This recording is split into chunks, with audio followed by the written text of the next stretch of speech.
Hello everyone and welcome to another episode of HP Critical, the podcast where my friends and I talk all things gaming, and I am joined by the incomparable Brandon today as we talk about the Xbox Games Showcase for the Xbox Series X that just happened a week ago, I think.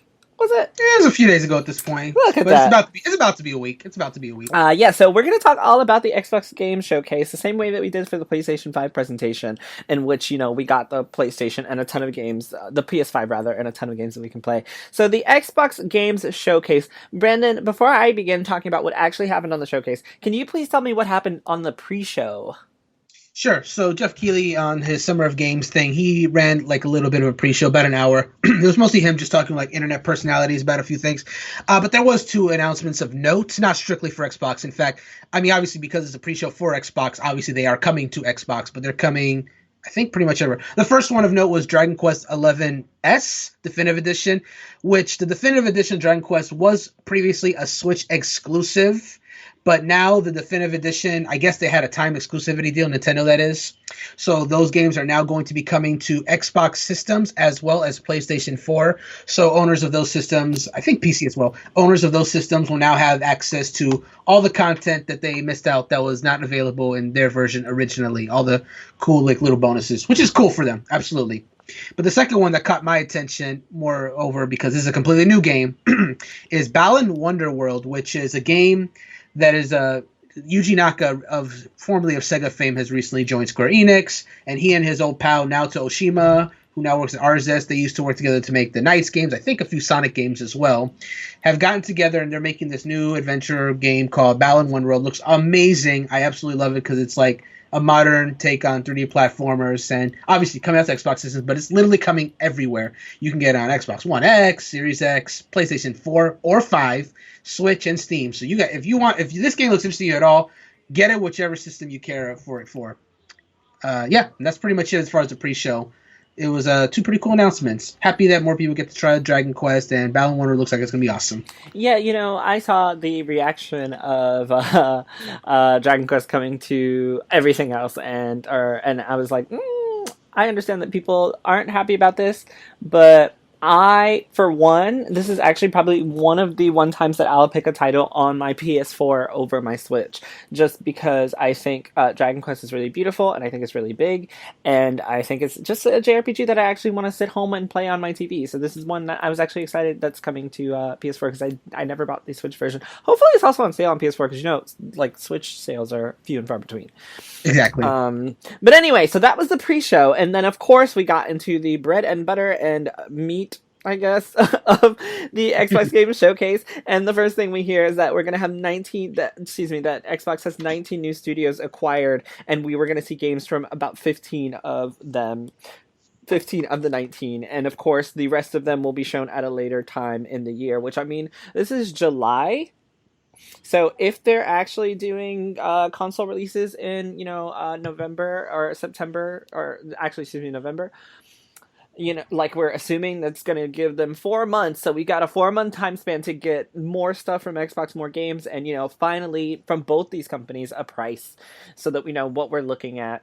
And whether we're getting more, Xboxes in the series, or whether it's just the Series X, whatever. They got 4 months to give us information.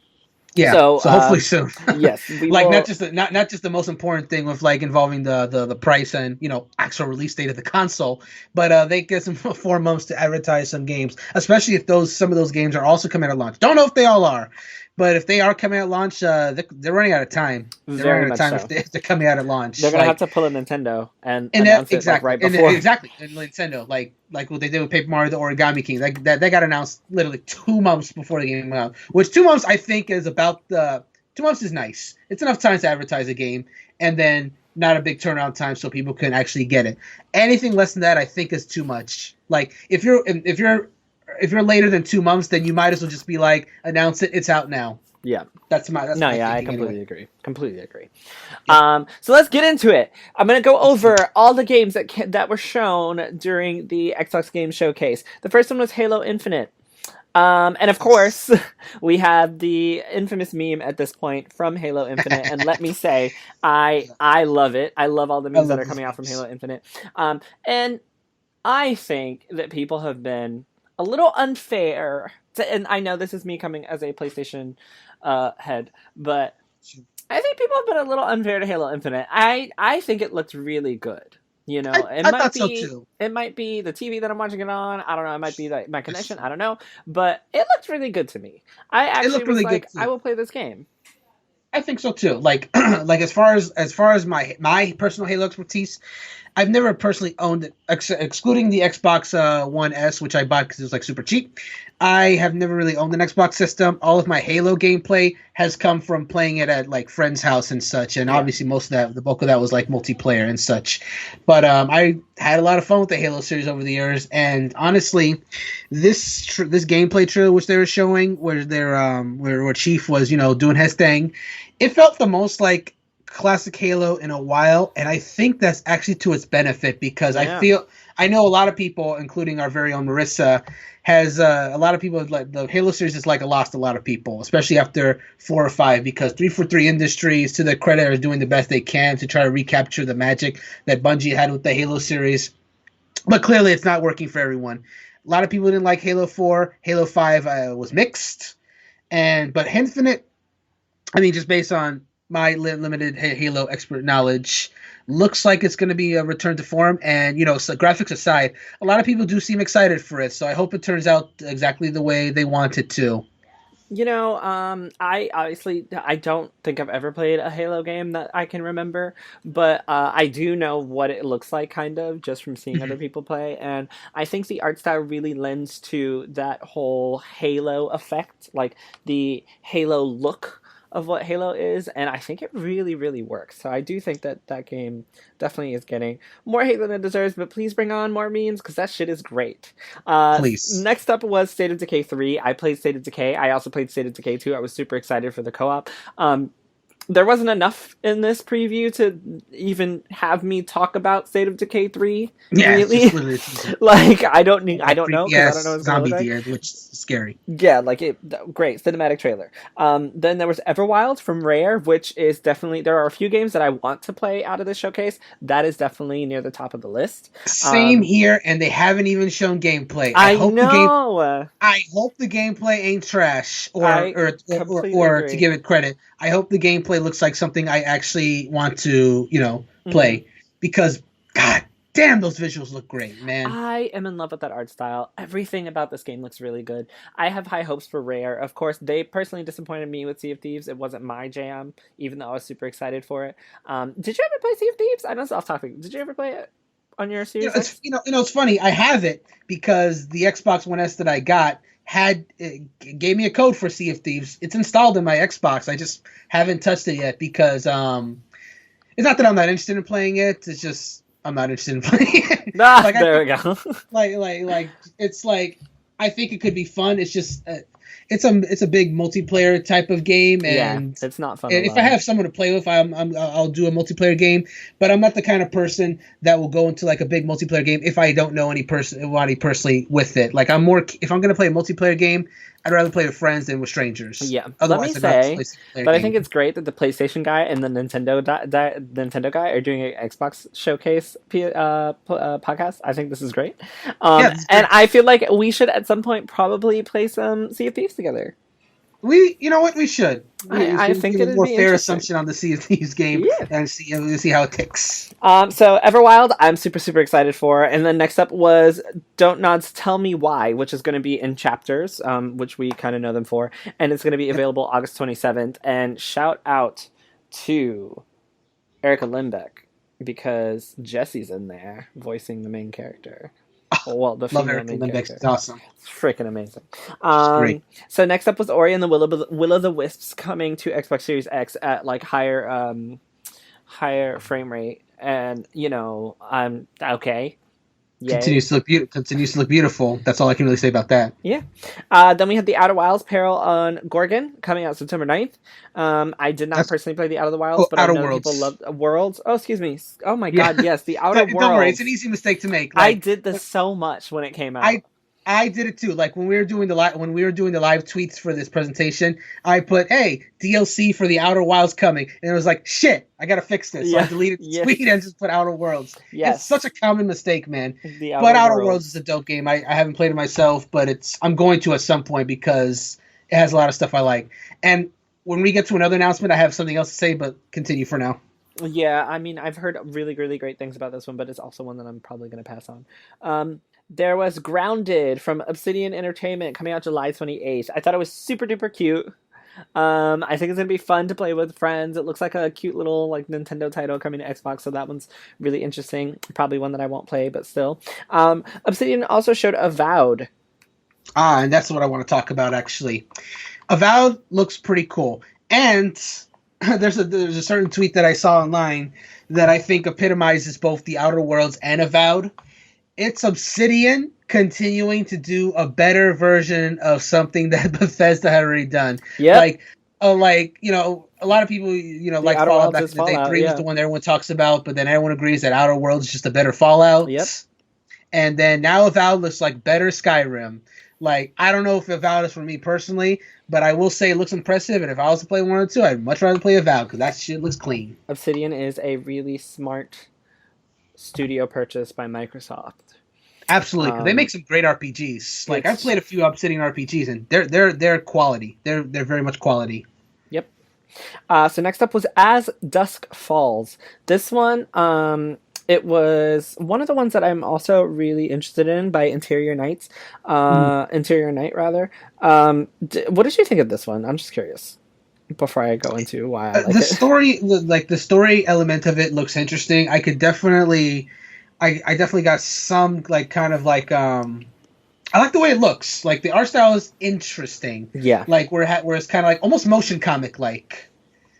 Whereas like their movement, but it's not like fluid move. Obviously, it's just like almost like it's like what I said. It's a motion comic. I think it's interesting to see how the story is going to go. Yeah, so I was instantly interested because I saw it. I know it's like a real world type story thing, and I love the dynamics in it. And one of the things I'm going to mention is that Microsoft, I think, did a really good job at showing diversity in this presentation in their video games. So it was really cool to see that interracial family and this girl that grows up and how that's going to play into what she's doing, but also the fact that it's going to be an interactive story. So I love stories in video games. So I love interactive stories in video games. I saw it and I was like, yes, give it to me. And I also found out that it was it's created by one of the former Quantic Dream designers. So I am all in for As Dusk Falls. Like this is. I think it'll be some cool story. Also, this is just a small tangent. I heard the title, and me being the Nintendo head I am, and that loves the Nintendo music. There's a song in Fire Emblem Fates called Dusk Falls, and it's like one of my favorite songs from that game. It's really good. It's like very Celtic sounding. So that's what came to my mind when I saw the title. But that aside, the game does look interesting. I like the way the story looks. It's not a system seller for me, but it's definitely, if I have an Xbox Series X, one of the ones I'm definitely going to look out for. Sure. Next up was Ninja Theory's Hellblade 2, which we did see a little bit more of. Of course, Hellblade, Senua's Sacrifice was a really great game. Millions of people ended up downloading it. It got a great rep. So, of course, number 2, everybody's probably looking forward to. Next up was Psychonauts 2, which was trippy as all hell. Jerel, I got a question because I did post this on general chat, but I didn't really get an answer. Different is probably a good way to describe the art style. It's really not doing anything for me. Is it doing anything for you, like the art style wise specifically? Not at all. No. Okay, because no one answered me. I was like, okay, am I really the only one who feels this way? No. Like. It looks like an old game on a new system that just threw up everywhere. Yeah, I don't know. I'm not I'm sorry if anyone's like really excited for Psychonauts. Do you? I'm happy for you. But that art style ain't for me, man. I'm looking at Psychonauts 2. I'm like, okay. Yeah, it's not great. So next up was Destiny 2 coming to Series X and Game Pass. And then we got a little bit of a look at Beyond Light, which is coming November 10th. And then, excuse me. not and then. We also, just so anyone who's listening knows, Annie wrote a really great piece on Destiny 2 coming to Game Pass, so being free to play, but also coming to Series X as a game that's already free. So if you want to know exactly what that means for Destiny as a game on Game Pass, but already being a free game, definitely go to hpcritical.com. It's going to be, at the time of this recording, one of the first episodes, excuse me, oh my god, one of the first articles up. It's titled Destiny 2 comes to Game Pass, but it's already free. So Annie does go into that. As a matter of fact, we also have a really great piece on content vaulting, an opinion piece on content vaulting, what that means for anyone who's grabbing Destiny 2 as well, by Dalton, who's a new writer for us. So definitely, we got some Destiny 2 content up on the website, so you should definitely check it out. Then we got the announcement that everything else after what I've just said is launching exclusively on Xbox consoles. Not just one console, but on console. So that means Series X, but that also means Xbox One. Mm-hmm. And most of it also kind of means PC, but we'll see. So then we got Stalker 2, which I have absolutely nothing to say about. Yeah, I don't know. Apparently this game has been in development hell for a while, and it's finally coming out. So if you're excited for it, great. Yeah, okay. Then there was Warhammer 40k Darktide. Warhammer 40k Darktide coming in 2021. There was Tetris Effect Connected coming holiday 2020. So assuming I still need to play Tetris Effect because that game looks gorgeous, and I'm not great at Tetris, but I do like playing it. It's something I gotta try the effect because the music is great and it just looks beautiful. It's Tetris. If you like Tetris, then you know what you're getting yourself into, and this just looks like a really good version of Tetris. Though I will admit it's hard to justify anyone getting like if you have a Switch, for example, it's hard to justify getting Tetris on like say another console because you got Tetris 99 right there, which is like free Tetris with multi battle royale. But I don't know, people who have played Tetris Effect have sworn by it, and I can understand why. Like if you love Tetris enough, like Effect looks great. I'll definitely say that. I'll probably try it at some point. It looks cool. I probably won't. Yeah, Tetris is Tetris. Is good, as good as it looks, but yeah. Then we got this adorable little title called The Gunk, with that little lady running around. It was cute. Another little cute thing. Probably another one I'm going to pass on, but a little cute one. Then we got what I thought was a really, really interesting concept for a game called The Medium. It was a dual reality. It has dual reality gameplay where two worlds are rendered simultaneously. So you'll see both worlds at the same time, but different things are happening because they're two different worlds. And I thought that's a really cool concept, and that is probably something that I would, if I have an Xbox Series X, go ahead and pick up just to play through it because the concept seemed cool, but the game itself also seemed cool as well. It is a pretty cool concept, and it gives me vibes of A Way Out because that was a similar concept as well. A Way Out. Okay. Kind of. I mean, it's not the same, obviously, because the worlds are very much parallel in The Medium. Mm-hmm. But A Way Out had a similar concept where you're controlling the two characters like side by side, and one person's doing a cutscene, but another one is moving around. So it just reminded me of it. It's not the same concept, but they're similar. Fun fact: Grayson and I played A Way Out together. I remember I thought that was awesome. I still need to find a partner to play through it as well. Okay, then I won't spoil you for the ending, but it was great. It was really great. I thoroughly enjoyed playing it with him. So then we had Phantasy Star Online 2, New Genesis, coming, I think, 2021. Looks great. I've never played... Huh? I know. All I was going to say is that it looks great. I've also never played a Phantasy Star Online game. Yeah. But to my understanding, I think it's in Japan. Phantasy Star Online 2 is like pretty much everywhere on like every console. But I think in the West it's only come out on Xbox because I guess Microsoft are the only ones that are funding its localization, which is crazy to me. Mm-hmm. Like, I mean, okay. I guess if it exists in the West, at least in some way, I guess that's great. It's just interesting to me that no one else but Microsoft is funding its localization, so therefore it's exclusive to Xbox /PC in the West. Yeah, I mean, they did that with the other, I think with Phantasy Star Online, right? I'm pretty sure, yeah. I think it's Xbox exclusive just because they're the only one that bothered to give it money. No, I have never played one, but I will say this game actually looked really good. I It's thought, wow, beautiful. this looks like a really action-packed MMO. Like, I would love to play this with my friends on Series X when it comes out, especially if it's cross-platform, which I'm sure it will be between PC. So, yeah, I mean, that's another one that I was like, I would definitely give this a go. If I haven't have a Series X, definitely something I'd be looking into. So then we also had Crossfire X, the campaign. The multiplayer is free to play with Xbox Live, and it's coming 2021. Um, and then, of course, we had Fable.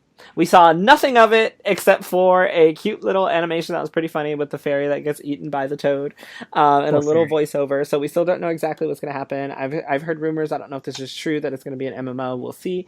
Um, but yeah, then there was Fable, and I believe that was everything. Yeah, Fable closed it out. So, since that's all of them, let's talk a little bit about the presentation itself. First, how did you feel about the presentation, the games, and the games shown? So I like that there was a nice variety being shown off. Like there was only a handful of things that interest me personally, but if we're talking about like an objective standpoint, I really do like that we got like a little bit of everything. You got your shooters, obviously. Halo Infinite let off, which is great because everyone wanted to see Halo, so they didn't keep people waiting for that. They just started with that. Fable was a good way to end it, even if it was just a teaser that didn't show gameplay, because a lot of people are also missed Fable. Since I think the original developers are gone now, but now Playground Games is developing it, so that's cool. A few cool things in the middle. Everwild, I really hope they show gameplay soon, but it's weird because objectively I know it's bad that they once again showed a teaser trailer, but the game looks so beautiful that I don't care. Mm-hmm. It's like that's just how I feel about it. Yeah, honestly, we got Obsidian with its new IP Avowed, which a lot of people are excited for. I'm excited for it, even if I'm not gonna get it myself, which is a weird thing to say. You got your storytelling games like Tell Me Why and what was the other? What was it called again? As Dusk Falls? As that's what. Thank you. Yes, we got our narrative games. We got some DLC. With both the Outer Worlds and Tetris. So games that people are already enjoying. Just a little bit of DLC there, which is nice. We didn't talk about it, but hey, you like your Forza? Forza's there. Oh yes! Oh my gosh! How did I forget Forza? I mean, Forza's always at these Xbox conferences. It has its audience. Cars look better than ever. The courses look better than ever. Dalton even wrote about it when he was talking about the Fable piece, about how Playground Games knows how to make these big, beautiful worlds because they did it for Forza, and now they're going to be doing it for Fable. So, Mm-hmm. worlds look beautiful. That's pretty much it. Like, there's just a nice variety. I was very happy with like the variety shown overall in the conference. Yeah, I still need to watch Ballon Wonderland. Wonderworld, excuse me. But as far as this one, I was pleasantly surprised that even though there were a lot that I personally am not going to play, I think investing in studios was probably one of the best things that Microsoft could do, and it's really I cool agree. to see years later where that investment is paying off, because this was a while ago that they mentioned that they were buying these Like two or three E3s ago, actually, if I'm not yeah, mistaken. so it's been a minute when we still had E3s. Um, it's been quite, and PlayStation was there, so this has been it's been a Yeah. minute. Oh man, yeah. Um, Oh so god, an E3 with PlayStation. right, it seems like forever ago. So it's really interesting to finally get some information on what that acquisition has been, and I think the variety is really what is helping Xbox, because one of the reasons that I don't consider my Xbox to be like my gaming go-to is because I think of Halo and Gears of War and all these first-person shooters, and then Forza, which is driving, and that's it. I don't think of RPGs or JRPGs. I remember when we saw Kingdom Hearts at a Microsoft presentation, everyone was like, "What? Kingdom Hearts at a Microsoft presentation?" But that's just because Microsoft has a lot of their first party titles are the same type of game. Exactly, and that's definitely to their strength because the one thing that Nintendo and PlayStation always had above Microsoft for the longest time, even if we're going back to the days of the original Xbox, was that exactly like you said. There's not a whole bunch of variety. Like you're pretty much getting the same kind of games for the most part, and that's not to their lack of trying. Like over the years, they have tried to get other genres there. on Xbox, but they just didn't sell as well. Like there was no stopping the PS2's momentum when it came to JRPGs, for example. That was an RPG powerhouse. Mm-hmm. Any RPG that dared to go on Xbox was doomed to fail, unfortunately. It's only, I think, and this is going to go on to Xbox's main claim to fame, their Game Pass, because for all that subscription service, which isn't that much money, you get access to all these games. People on Xbox are trying out new things that they didn't try out before, which in turn is getting Xbox fans to try to broaden their horizons. This is a great time for Bethesda to be making a game like Avowed for Xbox, because now I feel the RPG fans are seeing the Xbox as a viable platform for such kind of games, and I think that's interesting. This presentation, having the variety that it did, it's very appropriate that it's doing it now, because now Xbox has finally gotten to the point where they can show these variety of games and people will actually buy them. Like, that used to not be the case. Like, only Sony or Nintendo could get away with doing that kind of variety and not be chastised for it. Whereas Xbox, that, regrettably, it's regrettable to say, but Xbox fans were upset if they didn't get their main franchise and they just got like a whole bunch of other stuff. And now people are here for it. And I think that's awesome. I think that's a great evolution of the Xbox fan base. And I think Game Pass is really the reason why that perception has kind of changed. Game Pass is great. So you did it. You said Bethesda's Avowed, but it's Obsidian's. Wait, sorry, what? You said Bethesda's Avowed, but it's Obsidian's. I'm sorry, yeah, that was my No, it's fine. It's because it's exactly what you said. It's basically a better Bethesda game. So I just thought that was funny. Yeah, my bad. You see what but like my point remains. It's just like that they can finally, that Obsidian can finally produce RPGs on the system, and people will be there for it. I actually think that has been a detriment to Xbox to only have first-person shooters as their main go-to, because I think that once you have Halo and Forza and Gears of War as your thing, it's really hard to break out of it. So I do agree with you that it's really great that they're doing that now, but it has also been a detriment to players who are sick of the same FPS titles coming to every Xbox, because I mean that is just your Xbox lineup is going to be those three and then some random nonsense. So I think I agree with you that this was a really, really good showcase to show off different games. Was I more interested in some of the games on the PlayStation presentation? Yes, but slightly. Not to an extent where it's going to make me buy a PlayStation over an Xbox. I'm gonna get a PlayStation just because I was really excited for those games, and I know what that timeline is gonna look like more so than I do Xbox, just because I know that those exclusives, a lot of them I'm gonna be 100% interested in, and I know that the future of PlayStation is one that I definitely want to invest in. Right now, this game's showcase was it really makes me think this might be worth it. This might be something that throughout the course of the life of the Series X, I'm gonna get some new things that are worth it.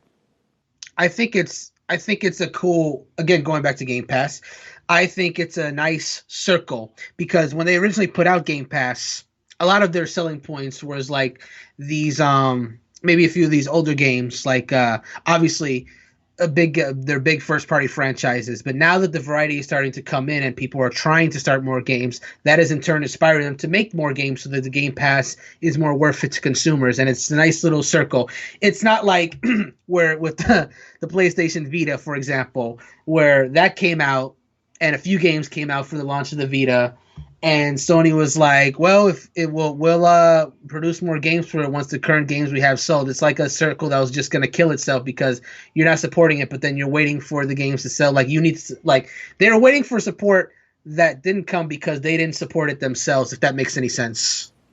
Yeah, so speaking of Game Pass, that was actually the next thing I wanted to talk about. During the presentation, they talked about they were going to have console launch exclusives, like I mentioned. I also want to talk about this. And some of them say Xbox Series X only, and some of them say Xbox Series X and Xbox One. And as far as Game Pass, we were told that Xbox Game Pass is going to have every title shown during that presentation on it. Yeah. And we also got the note that with a lineup of over 100 titles with Series X and Game Pass, when we get the release this holiday, we're going to have essentially over 100 titles to start our gaming library with on a Series X. So how do you feel Game Pass is doing now? I mean, you kind of answered this, but I just want to talk specifically about Game Pass and how you feel it's doing now, especially with the fact that all these games are going to be available on Game Pass. I know, really quick for me, I know that I'm going to grab, like, let's say I'm going to get an Xbox Series X. I'm going to grab a Series X, right? I'm going to pay $1 for Game Pass. I'm going to play the games that I mentioned that I think are interesting, the 3 or 4 that I really, really want to play. And then I'm just going to, let it go, not drop it, and then maybe sign up for $1 another month when I see something that comes up that I'm interested in. Now, do I want to spend $400, $500, $600 to spend $1 to play games? I'm not so sure yet. Yeah. So I do think that's where it can, like, maybe down the line. Yeah, sure. If there's enough on Game Pass that I haven't already played on a PlayStation, definitely.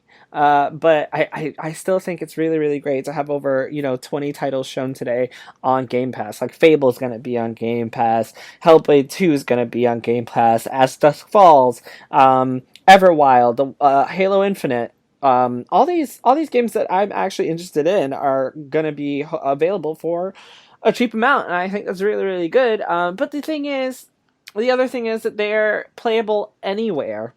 Right. When they're on Game Pass. So if you go build a really great PC, you don't have to buy into the Series X. I'm not going to, because I'm not a PC player. And even if I didn't, I could probably still put Game Pass on my iMac right now, boot it up into Windows, connect my Xbox controller, and screen share or connect my computer to my TV, and now I have my own Series X with no need to go spend the money on a Series X. So I think Game Pass is great, but I don't think it's a system seller that it needs to be. But I want to hear your opinion on Game Pass as well. So I'm starting to become of the opinion that Game Pass itself is, like you said, not as much of a system seller, but it is much more of a content seller. But that being said, we're still at the point where building a PC for gaming is still somewhat niche. It's still something for like the hardcore hobbyists. There's a lot of people out there who still just really want a console. And Xbox Series X, despite kind of looking like a PC tower in of itself, is still a console. And so a lot of people, when you think of a game that's like going to be Xbox/PC exclusive, to a lot of people that still means Xbox, because they're not, unless they're committed to the PC gaming life, they're probably just going to get the Xbox for the convenience. But going back more into the Game Pass portion of it, I mean, again, I touched on it earlier before, but the fact that you had the Game Pass and had access to all these games naturally encouraged people would get. Here's my interpretation. People would buy their Xbox, get their first party games, buy them. The Game Pass would come out, and then they have access to all these variety of games, and they, now are more inclined to try out more things. And now we're at the point where they're fully funding, Xbox funded all these studios to make games for their platform/PC, and now they have an audience for those people. Now it wasn't there before, but now it is, because Xbox players are now trying out more games outside their comfort zone because it was so cheap to do so. They just literally had to play, or the buck for Game Pass, and then they got access to all these games that they would play for a few minutes, a few hours, or maybe they just finished the whole game on Game Pass, and now they're just more inclined to try new things. It's finally gotten to the point where you can play. Actually, let me rephrase that.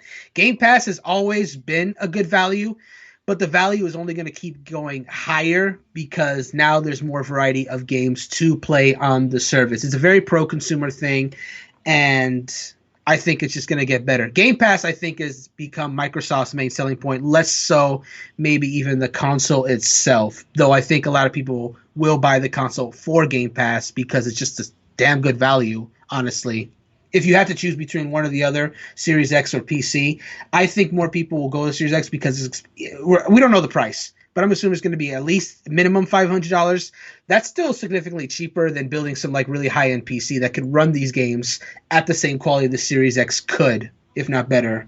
So I think that it's much easier for people to go pick up a gaming PC from Best Buy and just throw, Xbox Game Pass on there. that's very true too, but sometimes but those gaming PCs are not cheap. If someone's already gonna get like a high end PC for whatever work they may need to, or a high quality laptop, that's one thing. But if someone is just doing the basic computer and they just want to play these good games, then they'll get a Series X because it's cheaper. I mean that you can go to Best Buy and buy a return to school laptop that can run these games fine and get the ones that you want and play them, encompassing a purchase that you were already going to make. Well, yes, but that's the thing. You said the phrase you just used is play them fine. But what if they want to play them the best without shelling out all the money for the big gaming PC? Like, if you're getting a PC but then that you're already also going to don't get have to. anyway, then sure, and then you don't have to spend anything extra to get these games and Game Pass. But if you want your games to look good and you don't want to get them $1,000 PCs, then a Series X is still a good proposition to make the games look good. It just really comes down to the consumer, what they're willing to pay for to get the way their games look. Some people won't care as much, and like you said, they'll just get their regular PC, and as long as they run the game, that's good enough for them. But then there's some people that will want the game to look as good as possible, but don't want to spend that big money to get the big PC or have the patience to build one, and they'll just do a Series X in that case. I'm not saying it's going to be like a massive console seller just because of what I'm saying. I'm just saying that it might be more people than you might imagine just for that reason. Oh, no, and I'm saying that I do believe that with student discounts and people were going to school from home now, so laptops and desktops are you're gonna have to have something to use on your own to work from. Game Pass is really great because you don't have to go buy a PC or you don't have to go build a PC, and you also don't have to buy a console. Right. You can literally save so much with Game Pass. To be clear, Game Pass really is the seller here more than anything else. And I don't know how much Microsoft is really banking on the sales of their Series X compared to the Game Pass, because Game Pass really does seem to be the way they're fighting in this 3-console race. Nintendo's always going to do their own thing. PlayStation wins with its exclusives. They have all the first-party exclusives that will never leave PlayStation. Maybe a few of them will come to PC, as we're seeing with Horizon Zero Dawn, for example. But that's it. Like, as far as like console exclusivity, it's going to be just like their PlayStation systems. Where I think Microsoft is really fighting back is with Game Pass. And I wonder if that might be just what they're targeting now, just like the games themselves and the Game Pass, less so the Series X, even though that's still something that obviously they're selling. But I wonder if that's just their main focus now, if that's getting them enough money to warrant continuing this expensive games industry. So I also want to talk about the Xbox model, and then we're going to do a little comparison to the PlayStation 5 presentation, of course. But we talked about Game Pass, of course, extensively. So I do want to move on and talk a little bit about during that presentation, they showed that there were console launch exclusives, like I mentioned. Excuse me, but some of them said Series X and some of them said Xbox. How do you feel about having Series X console exclusives when Microsoft already told us previously, earlier in the year, that they wouldn't have console exclusives because they want everyone to be able to play on whatever they already have? So I think that's interesting. Even let me be clear, when they originally said that statement, I didn't think that was going to be 100% true from the start, because if you want to sell a console, you have to have some games that are just not going to be leaving the sun. You have to remember that they weren't out to sell the console. This was their whole thing about this wasn't, we're not trying to get console sales. We want you to play our games anywhere, and we want you to grab Game Pass to do it. Right, and that's true.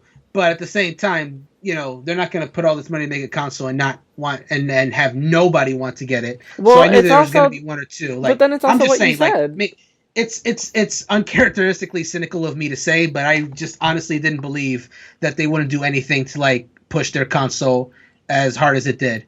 But that being said, I didn't expect there to be this many. Like, this presentation had a lot of games that were just going to be like Series X exclusives. And I'm mixed about that, because especially with their model. Like, let's go back in time for just little bit and remember how the PS3 to PS4 slash the 360 Xbox One. If you remember those first 2 years, there was a lot of those early games that were still coming out for 360 and PS3, even if they were getting a next gen model, because they knew a lot of people weren't quite ready to move on. So, especially with Xbox the way they were, like you said, Game Pass to play anywhere, I thought then more than ever they would probably want to keep a lot of those Xbox One X games as well as Series X, especially with their smart delivery that they have advertised to nauseum at this point.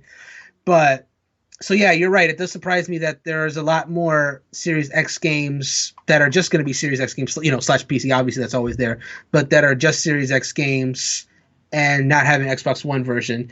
Though a lot of those are also 2021, so it's hard to say. It just seems a little soon, though, for them to start having to Series X exclusive games, quote unquote.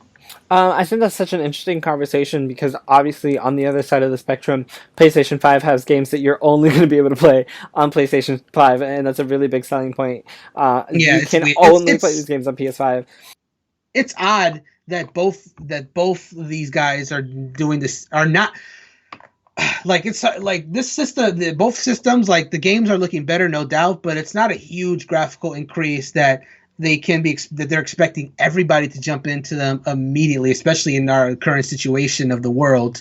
So it's weird that I honestly thought what I was just talking about, they still supported the PS3 for a while, they still supported 360 for a while. I thought that was a smart model to go with because a lot of people weren't ready to jump onto it, and they weren't. There was a lot. The PS3 and the 360 games still sold for a year after the successors came out. Hell, Ubisoft even did Assassin's Creed Rogue, which was PS3 360 exclusive when the PS4 and Xbox One came out, which was weird, and I think it sold okay, but so I don't know. It just seems weird that they're ready to go this far into the next generation, and I don't think enough people are quite ready for it. But that's why Xbox has the model of smart delivery. Exactly, which is why They've exactly figured out the exactly what problem. you're saying. No, that's smart delivery is fantastic and even more pro consumer for those who are like, if a game's not coming out, if a game's coming out before the Series X or even a little bit after, and consumers buy it on their Xbox One, and then they just want to upgrade when they upgrade, it's there for them.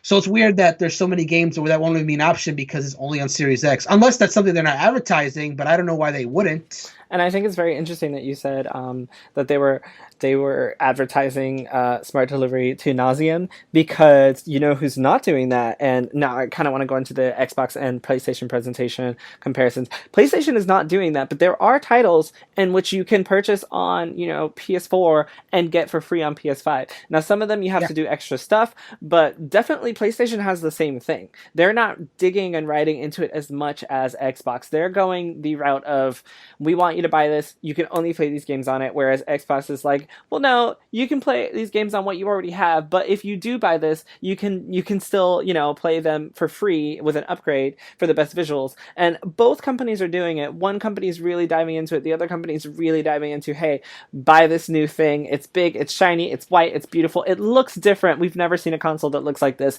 The Xbox, of course, like you mentioned previously, is a computer tower, and like I mentioned in the last podcast, the PlayStation presentation for PlayStation 5, I was excited about the computer tower because I love computer towers. I think they can be really customizable and really, really cool. Yeah. And then I saw the PlayStation 5 and I was like, wow, it's a fucking box.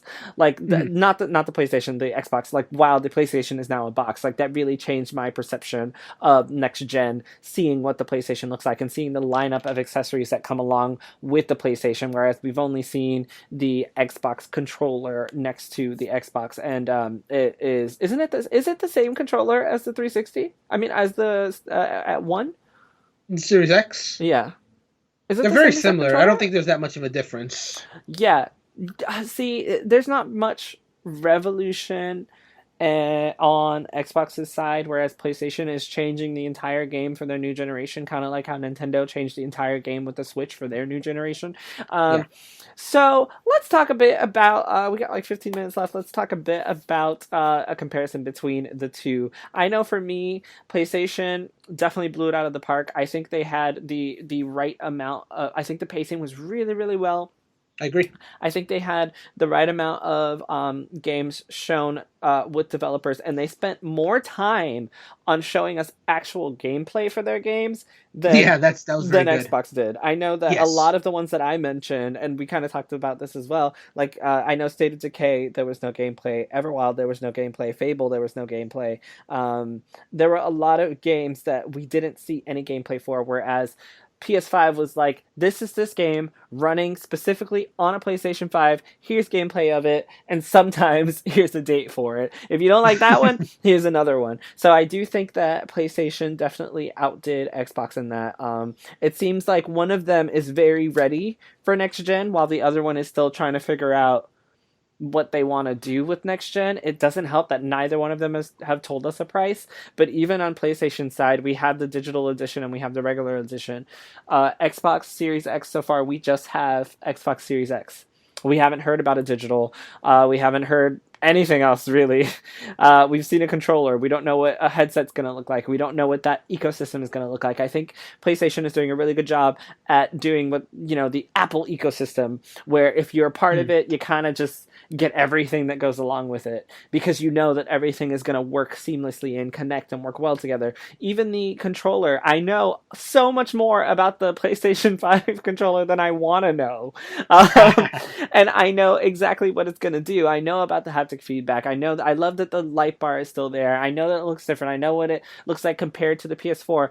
And here I am on this podcast talking about how I don't even know if they have a new controller for the Xbox Series X, and if it is, it looks exactly like the old one. I don't know anything about it. So it really seems like after that presentation, one of these consoles is very ready for launch. The other one is still trying to figure out what it wants to do. But I have to give it to Xbox, of course, for their ability to throw everything onto Game Pass. So even though I know that PlayStation has these games and I've seen gameplay, I know that for $1 in the future, I can get a ton of these over on Xbox. I know for sure which titles I'm going to be able to purchase right now to play right now and get for free when I grab the Series X. Whereas over on PlayStation, I don't even think they mentioned that during the presentation. I think I heard about this after the presentation was over, and I'm like, okay, well, I guess if I buy, this game, I'm just going to hope that I'm able to, get that upgrade for free, because I don't know. So I think it's very interesting. I think both presentations were actually good. For some reason, and I know this isn't true, but for some reason, it seems like there were more games at PlayStation. There were not, I don't think. It just, they went so much. Okay, this one was like an hour, right? PlayStation was also an hour. An hour and a half. There we go. It was an hour and a half. So they definitely went more in depth, and they gave us, obviously, the console and everything. But I really feel like they went in depth with these games, and it was more of the developers talking about their passion and love for the games than, hey, this is the game I made. Hope you like it. Over at Xbox, exactly. Right? Over at PlayStation, it was like, we put our heart and soul into this. Let me tell you about it. You've seen it. This is what we're working on. I think that both of them follow the same formula, and it's a great formula. Lots of games, a little bit from a developer, more games, variety of games. Tell us when they come out. You got a great presentation. I'm not faulting any presentation. Both of them were really good. But I do think that PlayStation edges out on this one. What do you think? No, I agree, and it's exactly what you said as well. They, like you said, in the PlayStation presentation, they specifically went out of their way to say at one point that all these are running on the PlayStation 5, and they looked like they were. Whereas, with Xbox Series X, excluding a few handful of games, a lot of them were relying on that smart delivery, which says to me that they're not necessarily, they're optimized for Series X, but they're not necessarily built for them, if that makes sense. Like, even Halo Infinite, you can play that on your Series X if you want to. You don't have to play that on the you can play Halo Infinite on your Xbox One X if you want. You don't have to play that on the Series X if you're not ready to get that right away. And I think that's the difference. Like, obviously, again, it was optimized, quote, for Series X. It was going to look best on it, but if you just want to play it on Xbox One X, it's there. You don't have to upgrade. Whereas, like you said, a lot of them were made for PS5 in mind, and they look like their PS5 games. So in the beginning, I think Xbox, again, relying on the Game Pass and relying on the smart delivery is going to be their main thing, because in the beginning, excluding a few games, most of them are coming out for 2021. They're Xbox One X games that if you happen to get the Series X version, they're just going to look a lot better, but they're not necessarily built for the system. But that's more of a point against like the whole how games for consoles are made, I feel, because when any new console launches, the games for the new console just feel like HD versions of the previous one. Like early PS3 games just look like HD PS2 games, if I'm being real. It wasn't until the end of the PS3 that we got fucking The Last of Us, which really felt like it took advantage of the PS3's full power. And then by that point, the PS4 came out. So that, I think, is just going to be the trend. Even these PS5 games, even though they look like PS5 games, they're not taking the full power advantage of the full power of PS5. That's just not going to happen for a few years. And it's going to be the same thing for the Series X. They're going to be just upgraded Xbox One X games until they really discover the power. And then gradually over time, of course, Microsoft will start phasing out the Xbox One X versions, and it'll just be Series X and PC. But that's just not going to happen for a while. So at this point, it's just who's more ready, but they're both kind of sort of in the same situation at the moment by the virtue of how consoles usually work, the generations, I mean. I think you hit the nail on the head when you said that PS5 games are being made for PS5, and it shows. I think one of the best examples that I thought of when you were mentioning that was Ratchet and Clank. Yeah. That game, and I'm still impressed, was pre-alpha footage shown off as if it was a game that was already ready. Like that. Yeah. Like that is pre-alpha footage running on a PS5. And then, of course, I'm gonna have to go back to Halo Infinite versus Ratchet and Clank. One of those games is made for, I think you made it perfect. One of those games is made for PS5 and it shows. The other game is, made and it can be played, on PC, high end or low end, depends on what you got. And it can also be played on Series X, but it can also be played on your Xbox One.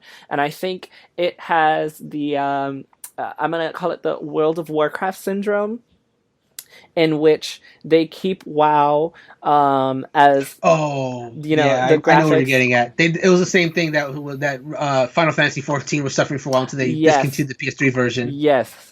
It has that MMO syndrome. Once you decide that you're gonna have your game everywhere, you gotta pull back on certain aspects. Final Fantasy 14 is a great example as well. There were a lot of things the developers weren't able to do simply because they were still supporting PS3, and finally they had to drop PS3 support.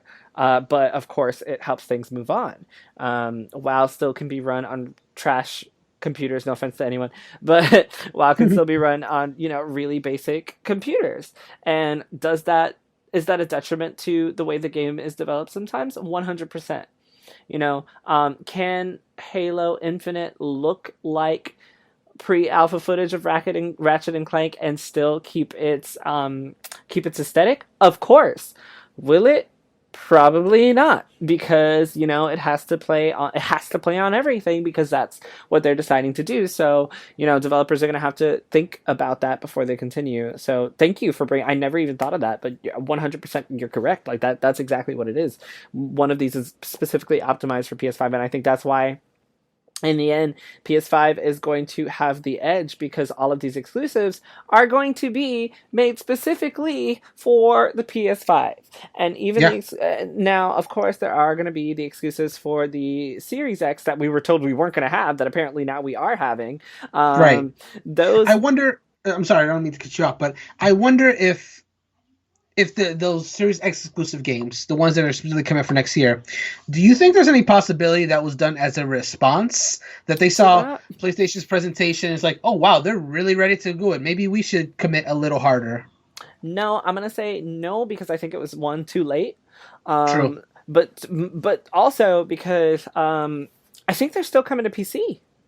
I don't know. But every PC, right? all the games are still PC born as well. That's just what it is now. But yeah. So I don't think so. But I think I can agree that advertising it the way they did It's actually really funny because they did a big thing to mention that all these games were going to be console exclusives, but they didn't mention the ones that like. Yes, they made it a big deal to say yes, these are all console launch exclusives, but in the background they were kind of just like, you had to read, rather, is what I'm trying to say. You had to read to see which ones said Xbox Series X and which ones said Xbox Series X and Xbox One. So they weren't even trying to advertise that so much. And I think that's just because in the past they said there weren't going to be any. And now there are some. So you get the hype of, oh, launch exclusive title. But then it's like, oh, but it's also coming to Xbox One, so it's probably not going to look that good. Or, oh, it's only coming to Series X, so they lied to me. So I feel like it kind of is it's a lose-lose situation, I think. So yeah, it might have been I think that the console launch exclusive can easily have been a response, to to PlayStation's look at all these games, and I think that's probably why I'm still more excited for the PlayStation ones because we didn't have any all the from what I remember. All the PlayStation games that were shown, we didn't have any problems with anyone saying they looked bad. You know, Xbox, Halo, the development team at Halo had to come out and defend their game. PlayStation didn't have those problems, even though they're both restricted to YouTube and what they can show off. PlayStation didn't have those problems. Like at least I don't remember any PlayStation titles I don't either. under such scrutiny as Halo Infinite, especially because Halo Infinite is your bread and butter. It's like your go-to. It's your series. It's your Xbox series, in the way that Final Fantasy used to be for PlayStation. In the way that Mario RPGs are for Nintendo. Halo is to Xbox as Mario is to Nintendo, and yet. I would even argue Legend of Zelda is probably a better example if we're talking about like graphical and what the system is capable of. Okay. I mean, you would know more, Nintendo guy, so yes, Zelda. Yeah, I mean, Breath of the Wild is basically a show of what the Switch can do for the Nintendo. And then we have Halo Infinite, and this is what we got. Forza look great. Like, one thing I'll give Forza is that game always looks great. I have no interest in it, but it always looks amazing. Gorgeous. But yeah, I think I'm going to have to give this one to PlayStation again. Yeah, personally. But Xbox did well. Yeah, oh yeah, definitely. I think they followed the formula. Well. I think it was a good presentation. And let's be real, like, we did give a lot of like objectively good points this entire podcast, but we also have to not ignore the fact that we just love our PlayStations as well. So I mean, we did have more interest in what was being shown on the PlayStation side than we did the Xbox. Even with all the objective facts that we gave, I could also see an argument for the other side as well. I want to ask you, how often have you used the Series X since you bought it? What, a year ago now, maybe? You mean the Xbox One S? Oh, sorry, yes. Yeah, I wish I had a Series X. I don't know. I've only used it a handful of times. Like I was using the Gamepass for a while to try a few things. I used it to get the Master Chief Collection, and I've enjoyed Rare Replay. I have put a lot of time in Rare Replay, but that was a few months ago. Like, I'm not gonna lie, that was a few months ago that I got that, and I haven't really touched it since because I've just been playing Switch and PS4. Yeah, I mean, I have an Xbox One S, and I had Game Pass. I played, State of Decay and a little bit of Sea of Thieves, and everything else at the time I already had purchased on PlayStation, and it was just my preferred center of play. So I think that is what's drawing me to Game Pass a little bit, is those Xbox exclusives that I'm not going to be able to play on PlayStation, but not enough to purchase a console. So, I mean, I'm going to get it anyway. Because I love having all the consoles. I don't want to miss out on games. Games is what we do, Brandon. Of course, this is what we do. It's our life. So of especially course, as we're game journalists, sooner or later. But yeah, it's not looking too bad. One last thing I do want to mention is I think that Microsoft did a really wonderful job at diversity in this presentation. I mentioned it before, but a lot of their games, a lot of these development companies are making games with a very diverse set of characters, and I can't mention enough how much I appreciate that. These games are going to look really great, and it's great to see a new story perspective, because that's what we live for. If we all wanted to play our own lives, we'd all play The Sims, and then we fuck them up anyway because we want more than our regular life. So I really really appreciate the diversity shown at the Xbox presentation. And yeah, is there anything else you wanted to throw out there before we end? I think I've said my piece. It's just a good time for gamers, honestly. Regardless of what you prefer, there's good stuff on both sides. Yes. I mentioned that, even during this pandemic, 2020 has brought us some really great things. And so, at the end of this year, we're going to hopefully be able to all grab new consoles and just go with the flow. And if Microsoft wasn't lying, I'm going to start with 20 titles ready to go on day one, because that is always good launch. I love good launches. Console launches are exciting. I'm excited to see how both of these go, because there's always that buy a new console and have nothing to play issue. Mm-hmm. So, which you don't want to have. Yeah, so Game Pass is really solving that. I think Game Pass is solving a lot of issues with consoles that people have over at Microsoft. So good job, you guys. I'm excited to buy one and already have 22 titles to play at launch. That's dope as fuck. Because I remember buying the PS4 and having to play I don't even remember the names of those games. It was so long ago. 7 years ago. It was some space game, and whatever the free game was some lady who I don't even remember. It was indie titles that I had for the longest time until anything came out. So I'm super looking forward to it. And if that's it, I'm gonna plug a few things. But first, I want to say thank you, Brandon, for having this conversation with me as usual. My pleasure. You're literally the best. I love talking to you. I can't get enough of it. Thank you. You're the best, bro. Oh, stop it. And for everyone listening, make sure you sign up to our newsletter on hpcritical.com. It'll tell you about everything that we're doing, which is going to include what's new with us. So right now, we are partnered with Grinding Coffee Co., which is a Black and LGBT-owned coffee business. If you use code hpcritical, you get 13% off of your purchase. 50% of merchandise proceeds from them are given directly to charity on their behalf. They are a charity that creates socioeconomic projects and plans for helping the indigenous Guatemalan farmers with what they do. So definitely check it out. Get 13% off with code HPCritical. If you buy coffee from them, we also get a bit of commission from that, so you're helping us out as well. Also, we are Twitch affiliates. I know you guys have seen Brandon all over our Twitch, so he continues to stream more than one time a week. God bless him. I don't know how he does it. It's crazy. I just started doing streams on Saturday once a week, so Brandon is awesome. Our stream schedule is going to be on our website, and it's also going to be linked into our newsletter, so that's why it's so important to sign up for the newsletter if you haven't already.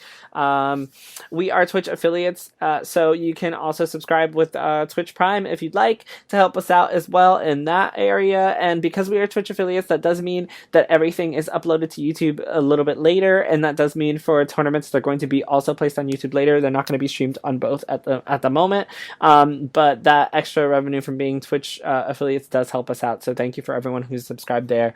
If you want to help us out, you can also do that as well. Our support continues for Black Lives Matter, the Hong Kong protest, Extra Life, and of course we have a Patreon. Go to patreon.com/hpcritical. We've had a number of our Patreon members on our podcast so far, so thank you to all of them who have been on there. And I didn't, I think I might have told Brandon this, and I did spoil this in another podcast, but this is July, right? Yes, we're at the end of July as of this recording. I'm gonna be shipping out all the Patreon stuff, I think, at the end of this week. So if you are a Patreon member, look forward to receiving your July products, which are going to be D&D themed for our D&D campaign that continues on Thursdays on our Twitch channel. I am going to spoil you guys for August. August is Nintendo themed, and it's really fucking cool. I have seen the designs. Yes. They're so awesome. I cannot wait to ship them out to you guys. I really want to show people. They look super, super cool. So shout out to Kayla and Eddie who continue, and Marissa, who continue to work together and create some awesome designs for us for our Patreons, and to Stephanie, who creates these amazing bracelets. I want to show you the patterns so bad. This month looks so, so cool. If you thought last month's were adorable, this month is crazy, and next month is going to be even better. And of course, we have our most popular articles on HP Critical because that's what we do. So definitely check out hpcritical.com to check out our articles. And you'll also find out what our monthly tournament is as well. We just finished Rocket League. Thank you, Brandon, for handling that one. We just finished Rocket League with donations for fundraising going to Extra Life's Nicholas Children's Hospital. So definitely check around to see what our next tournament is. And of course, we have our podcasts. And our Patreon, which I already mentioned, and a special thank you to our Patreon members, which I'm going to shout out because, of course, you get a shout out for being a Patreon member. So thank you to Belinda, Brianna, Clarence, Grayson, Job, John, Chris, Ruth, Shania, Stephanie, Tamia, Tia, Toy, and Fabian. Thank you guys so much for helping support HP Critical. And that's everything for me. I talk a lot, I know, but that's everything for me. So thank you so much, everyone. Thank you, Brandon, once again for joining me on talking about the Xbox Games Showcase. And I hope you all have a wonderful night. Goodbye, everybody.